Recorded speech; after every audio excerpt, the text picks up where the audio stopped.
Are you looking for inspiration on a daily basis? Then check out Deal to Heal Teas.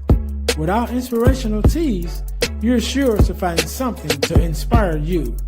That's deal2healteas.com. Put some inspiration in your situation. Wear inspirational tea and be inspired all day. Let's go to deal2healteas.com. Again, that's deal2healteas.com.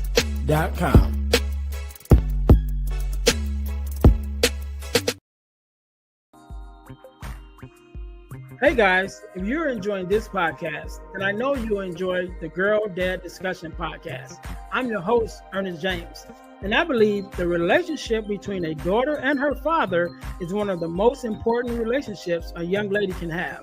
And therefore, my mission is to promote the daddy-daughter relationship by sharing the voices of girl dads to the world. So check out our podcast on every platform where podcasts can be listened to. And if you want to watch the podcast, check us out on our YouTube channel. Again, that's the Girl Dad Discussions podcast with your host, Ernest James.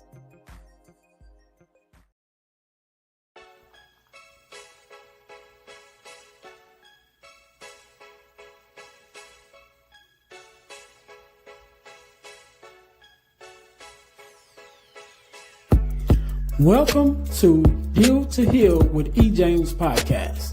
On this podcast, my guest and I will discuss topics and ways to help us to heal in every area of our lives. I believe that everyone can live a life that is happy, healthy, and whole. So I'm on a mission to help people to deal, heal, and fulfill. Deal with your problem, heal from the pain, and fulfill your purpose. Thanks for tuning in. Let's get to it. All right. Welcome to the Deal to Heal with E. James podcast.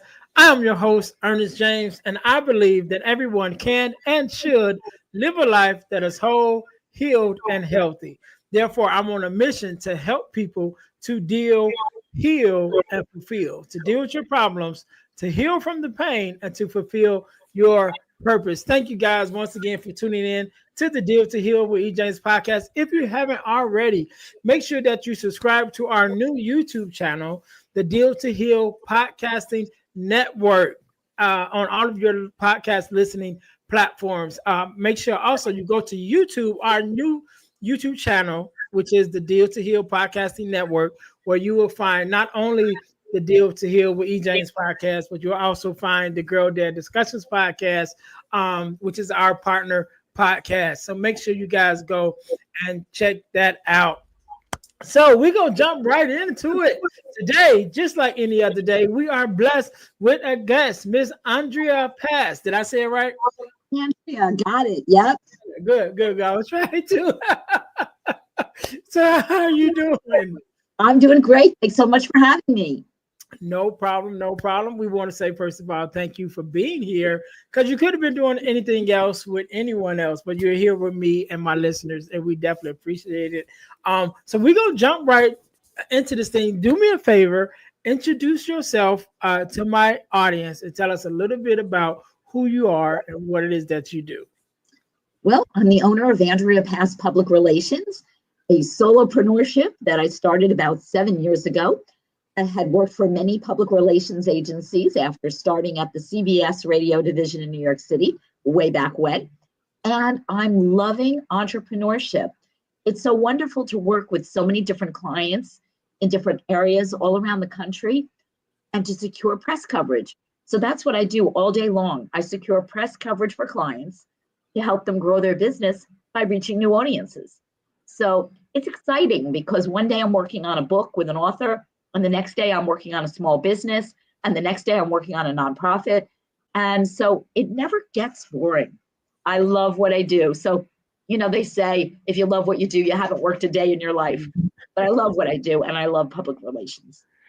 Oh, that's good. I might need your services a little bit. I'm trying to branch out into some other areas with the podcasting. Also, I'm an author. I actually have a book that's in in the works, let me say. And I just released released the website taking free, not free, pre-orders. Yeah, So I can get it finished. and it's interesting because there are so many authors and so many books, but if you're not out there doing public relations for your book, I had a call a number of months ago with a gentleman who wrote a novel.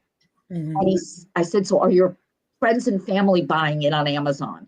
Oh, I can't ask them that. And I said, no, you have to ask them because they need to do reviews on Amazon, because that's where people buy their books, on Amazon, because no one pays for shipping anymore. And so you want to be on Amazon, but you got to get the message out there. And then he said to me, well, I have a job, so I could only do interviews at noon. Well, if I have a journalist that wants to do an interview at 2 or at 10, they're not going to go and change their schedule and meet your lunch hour because you can't have an interview. And so he never did anything, never did any press. I don't think the book went anywhere. But if you're going to write the book, make sure people know about the book and get out there and do public relations. Right. Yeah, definitely. So we definitely gonna talk about that because like I said, I might need your services. But let's go back into your story, because you said you're a solopreneur now, right? But that was more recent. You said within that 7 years. So before that, what was your what was your work life, should I say, before that even, or let me ask it this way: what was your work life before, and did that work life actually push you into what you're doing now? Well, it's very interesting because I've always worked prior to this for someone else. Their name was on the door. Mm-hmm. Yet I was doing all the work. I was bringing in the new business. I was getting all the press coverage. I was overseeing the staff. I did everything, and the owner benefited. Mm-hmm. And 2 jobs ago, I was working for a bully boss. And it was a time that my kids were still in school, and I had a really great salary, and college was coming up. So I wasn't making a move at that time because I had a really good salary. But he was mentally abusive. And I call him the bully boss. Yeah. And I survived the bully boss because I eventually left. But the bully boss would find something negative to say about everything. The clients were thrilled with my public relations work. They couldn't say anything nicer. But the boss found reasons to do unnecessary work. An example is he would have us write 12-page documents about every interview. So if I had a client who was going to appear on your podcast, I had to research every episode you've ever done and write an overview of every single episode and your audience and your numbers. The client wasn't reading this 12 to 15-page document. Definitely not. The client wanted to know, this is where you had to be. Yep. This is the topic. These are your 3 key message points to bring up during that interview. And then let's move on to the next interview. But this bully boss and his bully daughter, who was my intern, started as my intern and eventually, over the years, became my boss. And they had no life. They were in the office at 7 a.m. They were in the office till 7 p.m. They worked all day on Sunday. There was no life.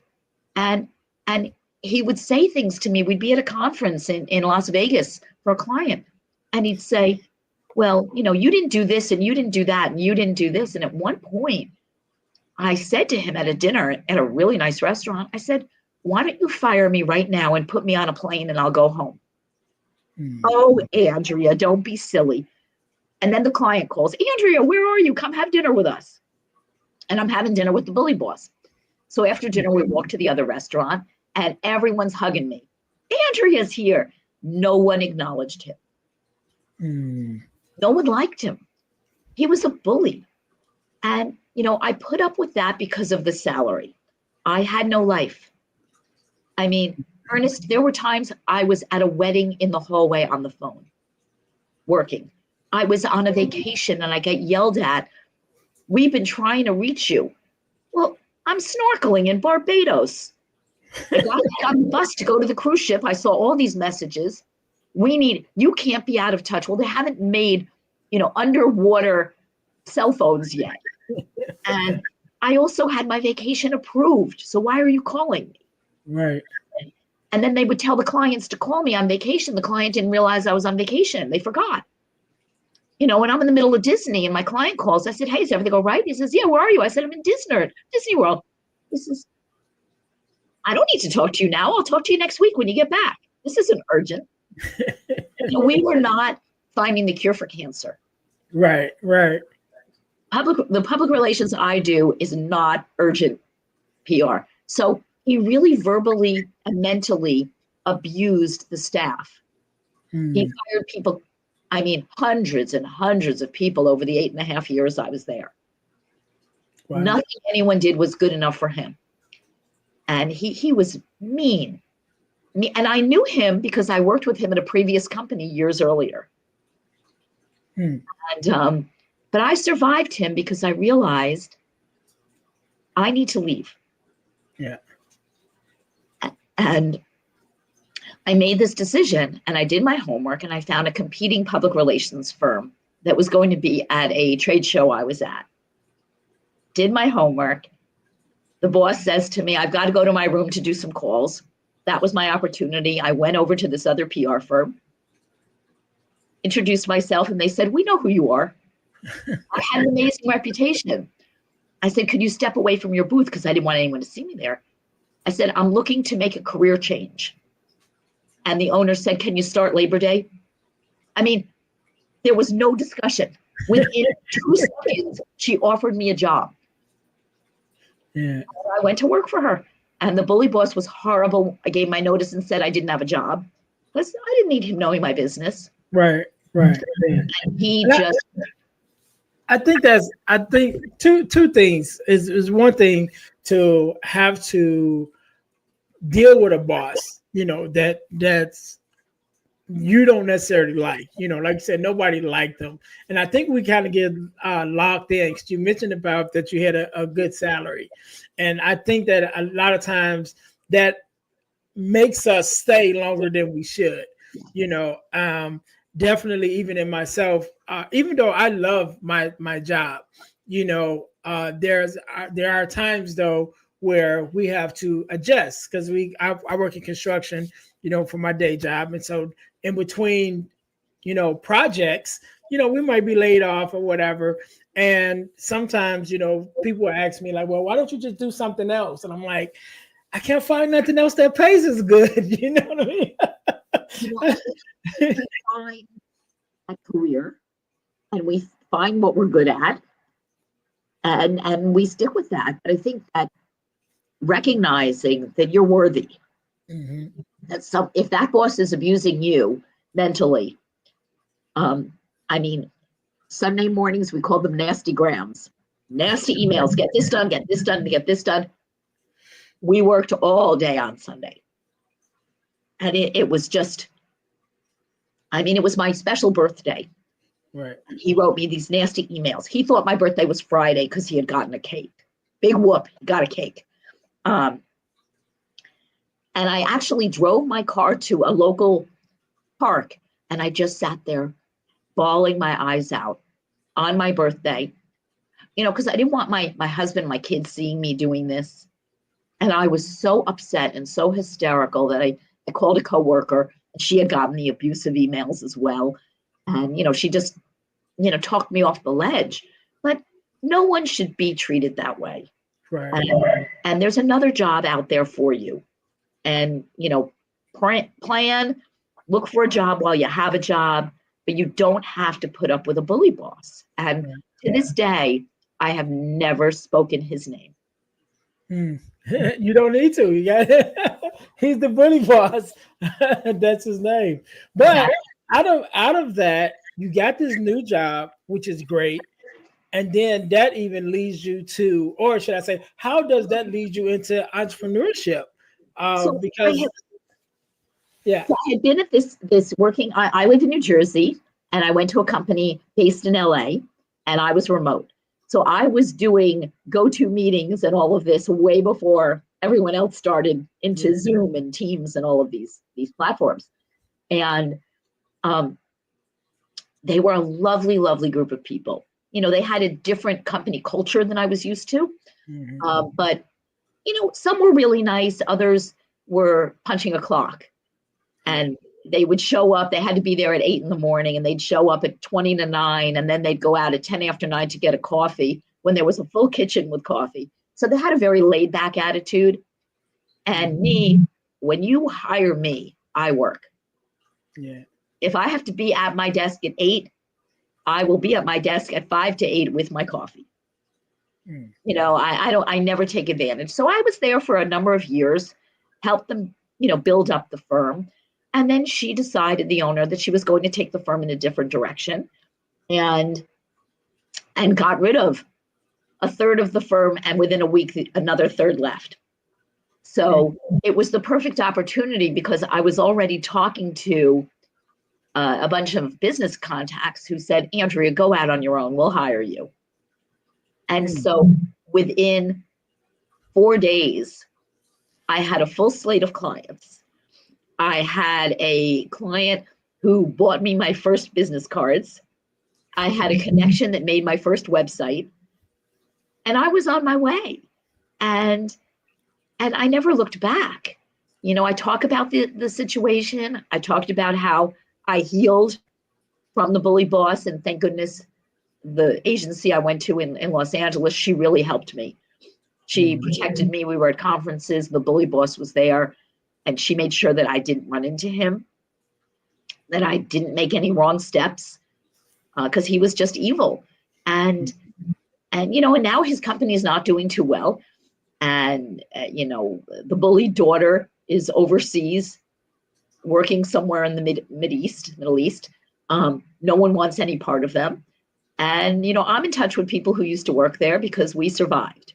So we survived. But I learned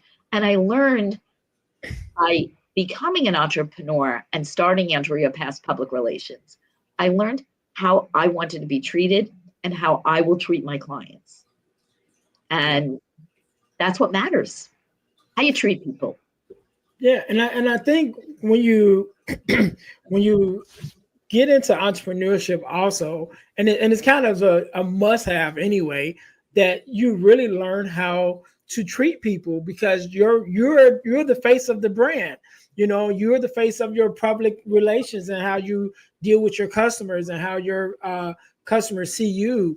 And so I think it's important for us to even be able to say that, because coming from a environment that probably, even though you love what you do, just by being in an environment that's unhealthy, it makes the thing that you love even a little tainted.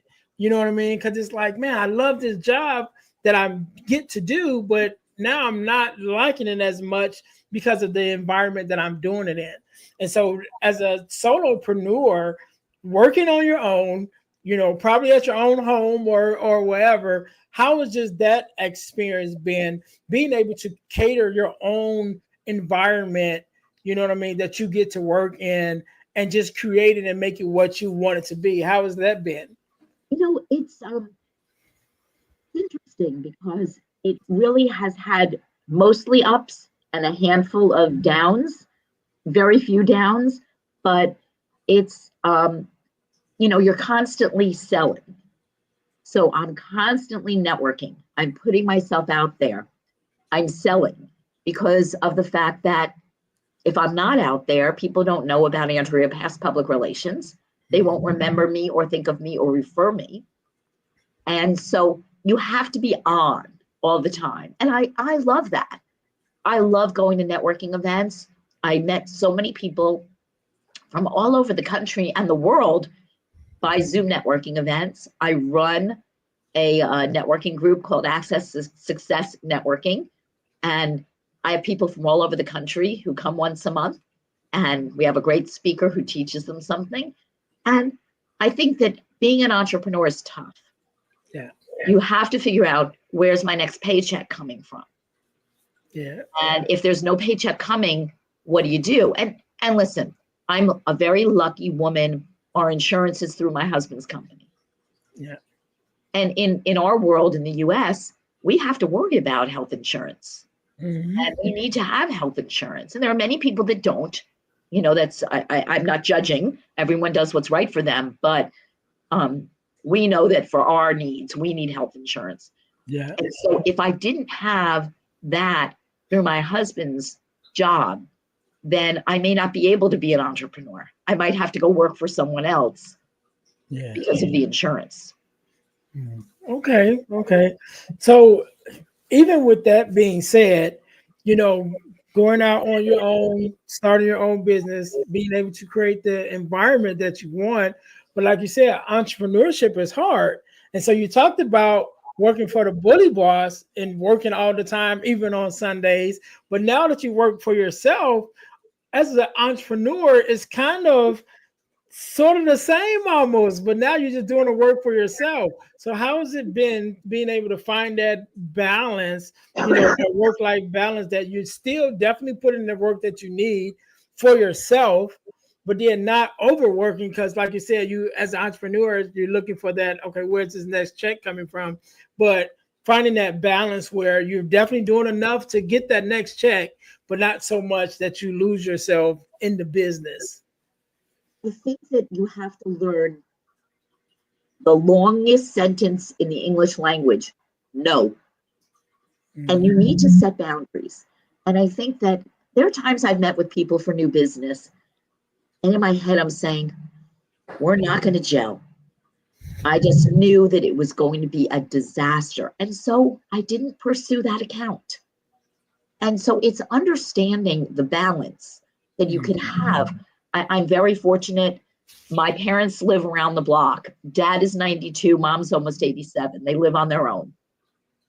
But I have to take them to doctors. And so my mother will say to me, all right, we have this appointment. And so I'm blocking it out on my calendar because I need to take them. And to me, that's a priority of mine. I'm very lucky. And I'm going to take them to their appointments. And if there are no appointments, we go out to lunch once a week, and I get them out of the house and we go out for lunch. And so by having my own business, I make my own hours.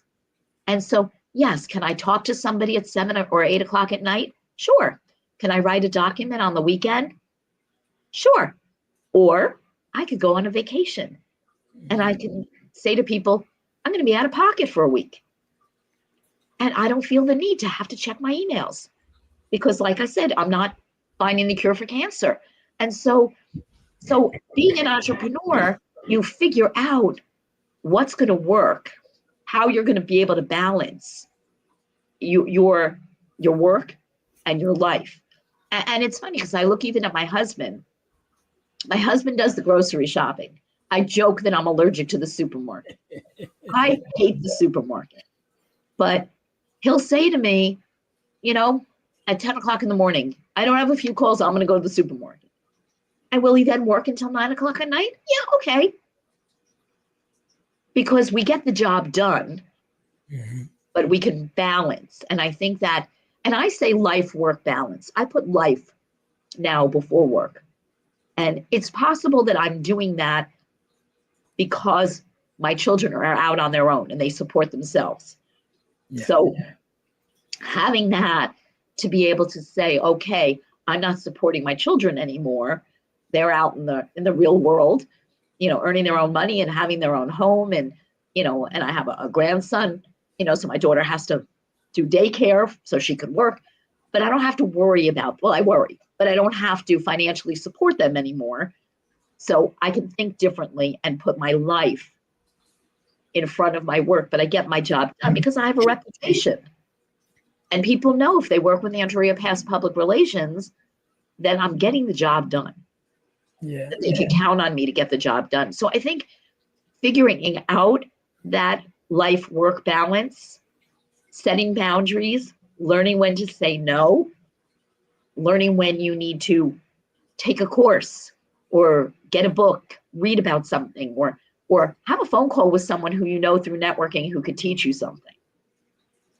And you make that extra effort to always learn and grow in your career, but you're also learning and growing in your life. I love it. I like what you said. Instead of work-life balance, you said life-work balance because you wanted to make sure you put your life first. And I've been on this journey the last probably since the beginning of this year. And I've been sharing. I've shared it with a couple people that I'm in this space of live the life you love, right? And so I'm just looking in each area of my life and making sure that I love what's going on in that area. Right. And so it started with my hobby. So I got into hiking last year, like toward the end of last year. I got into hiking and I joined a group and we were going out doing these hikes. And I'm like, man, I really love it. You know what I mean? Like I'm really loving this group or whatever. And so the thought came to my mind, like, what if I could love everything in my life just as much as I'm loving this experience? And so I started the mindset of live the life I love and just start looking at each area of my life. And it's like, okay, let me make sure I love where my life is at this point, whether it's on the job, whether it's on my hobbies, whether it's, the church that I attend, whatever it is, whatever area that it is, I've just really been intentional about making sure that I love the space that I'm in. And it's been a great journey and I'm really loving it. So I like what you said with the life work balance instead of the other way around, because a lot of times we live it the other way around. You know what I mean? And like you said, when you do have young kids and stuff, it's like, yeah, okay, sometimes we do have to do that. But there comes a time where, all right, we can flip that thing around, and I think that's a great place to be when we can put our life first, and then we'll worry about work later. And I think you look back at when you were younger in your career, and it was a different world. I think the pre-COVID world was this work, work, work, work, work, work, work. Yeah. And then come home, eat dinner, collapse, and do it all over again. And I think that that's changed so much, especially since COVID. And young people, they're taking, my son lives on the West Coast. He might be working all day, but at 2:00, he'll go outside and take a walk. I'll say, he'll call me. Like, what are you doing? I'm taking a break. He'll get his job done, but it was a beautiful day. He's going out for a walk. Yeah. We all need to do that. Yeah. That's one of the things with construction as a bricklayer. It's kind of one of those love-hate things, because on the bad days, like if it's raining or too cold, we don't work. But then when it's nice out, that's when we work, because it's the perfect temperatures for us to work. So we always miss the nice days because we have work. So sometimes we just have to be like, you know what, I'm taking off. Forget about it. Yeah, and it's hard. Listen, you have young children. You have responsibilities. To those young children, you might be saving up for college for those young children, or whatever else their expenses might be. Maybe you're saving up to buy them a car one day, whatever it is. But we had done all of those things. We started saving for our children's education before we had children. We planned that out. People say, "Oh, you're traveling." We travel a lot now. Yeah, I didn't do this all these years so that I could do it now. Yeah. I don't drive a fancy car. Our Toyota Sienna minivan just died 3 months ago. It was 21 years old. Okay. And literally my husband turned it on and it just started rolling down the driveway and the brakes were gone. And we're like, all right, it gave us 21 good years, but we don't drive new cars. And now we do, but we plan things out, and people say, you're taking vacations. You know what? I'm a little older. Yeah, I'm going to take a vacation, and I'm not going to worry so much. I don't go for fancy dinners and fancy clothing and fancy jewels. It's not who I am. Yeah. But you have to find what you love. And if you love hiking, then you're buying the right gear so you could go hiking. Right. Yeah. And that's a good investment, because you're going to be using that for a long time. And I think that to look at where you've come from, and in my case, surviving a bully boss and starting my own company, has made me realize what matters. And I have friends that are retired. Oh, and we're going to knitting class. Forget it. I could never go to knitting class, or they're playing pickleball 5 days a week. All right, maybe I could play pickleball once a week, but 5 days a week. So I said, you know what? I'm going to stay working because I love it. Keeps my mind going. And, I hear from these, oh, I decided to sleep in. You know what? I don't want to sleep my life away. Yeah. Well, fun fact. When I was younger, my sister used to knit, and I always wanted to learn because I used to watch her make little hats and stuff. I never did, but it it is something that if I was to have the opportunity, I probably would take it just to learn it because it was something that I wanted to do when I was younger. But before we get out of here, I want to talk about your book, Heart-Centered Marketing. Let's talk about the book real quick before we get out of here, because I was just the name alone kind of resonates with me, because it to me it gives, just when you think about marketing and sales, if you say heart centered, then it's really not selling. You know what I mean? It's like, to my mind, it's like giving someone what they already want anyway. So it's not necessarily selling. So tell us a little bit about the book. It's very interesting because the book is an anthology book. 21 women in marketing categories contributed to this book. Heart-centered marketing, proven strategies that naturally attract and nurture clients.